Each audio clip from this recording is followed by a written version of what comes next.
దాడి ఏ విధంగా చేసిందో మన ప్రపంచ దేశాలన్నింటి కూడా కలిసి వేసింది అనమాట.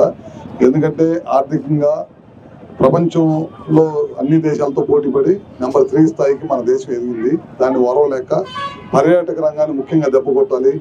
ఇక్కడ భారతదేశంలో హిందువులు ముస్లింలు ఏ కులాలకైనా మతాలకైనా అందరూ అనంత సోదర భావంతో కలిసిమెలిసి ఉంటా ఉన్నారు. వీళ్ళ మధ్య ఐక్యతను దెబ్బ కొట్టాలనే ఉద్దేశంతో ఈ విధంగా దాడి చేయడం చాలా బాధాకరమైన విషయం. ఇట్లాంటి దాడులను అన్నింటినీ కూడా ఖండించిన సంగతి కూడా మనందరికీ తెలిసింది. ప్రపంచ దేశాలన్నీ కూడా భారత్ వైపు ఉండి ఇలాంటి వాటిని పూర్తిగా నిర్మూలించాలి. ఇవాళ ప్రపంచ దేశాలన్నీ కూడా మన వెనక నిలబడ్డాయి అన్నమాట. మీ అందరికీ తెలియదు కదా, ఆ రోజు జరిగిన ఎమ్మటే చంద్రబాబు నాయుడు గారు వైజాగ్ వెళ్ళటమే కాకుండా మన మంత్రులను కూడా పంపించి వాళ్ళ పిల్లలు అమెరికా నుంచి వచ్చిన దాకా కార్యక్రమం దగ్గరుండి చేయమని చెప్పి మన జిల్లా ఇన్ఛార్జ్ మంత్రి ఆ రోజు స్వామి గారిని, అనిత గారిని, హోమ్ మినిస్టర్ గారిని ఇద్దరు కూడా పంపించడం జరిగింది. అదేవిధంగా పవన్ కళ్యాణ్ గారు కూడా మళ్ళీ వెళ్ళి కావలు వచ్చి వాళ్ళని కూడా పరామర్శించి వాళ్ళ కుటుంబానికి ధైర్యంగా ఉంటామని చెప్పి చెప్పడం జరిగిందంట.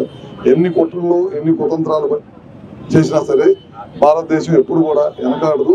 ఇట్లాంటి అన్నింటిని కూడా ఛాలెంజింగ్ తీసుకొని ఇంకా మరింత బలం ప్రజల మనోధైర్యాన్ని ఇప్పుడు కూడా వెనకాడు వేయకుండా ముందుకు వెళ్తా ఉన్నారు. ఇట్లాంటి దాడులు భారత్ ఎప్పుడు కూడా లెక్క పెట్టదు, తిరిగి బుద్ధి చెప్పిద్దని చెప్పి కూడా మరొకసారి తెలియజేసుకుంటూ, అదేవిధంగా గడిచిన 3 రోజుల నుంచి చాలా పెద్ద ఎత్తున ఈ కార్యక్రమం చేస్తున్న జనసేన పార్టీ నాయకులకి, బీజేపీ నాయకులకి, తెలుగుదేశం పార్టీ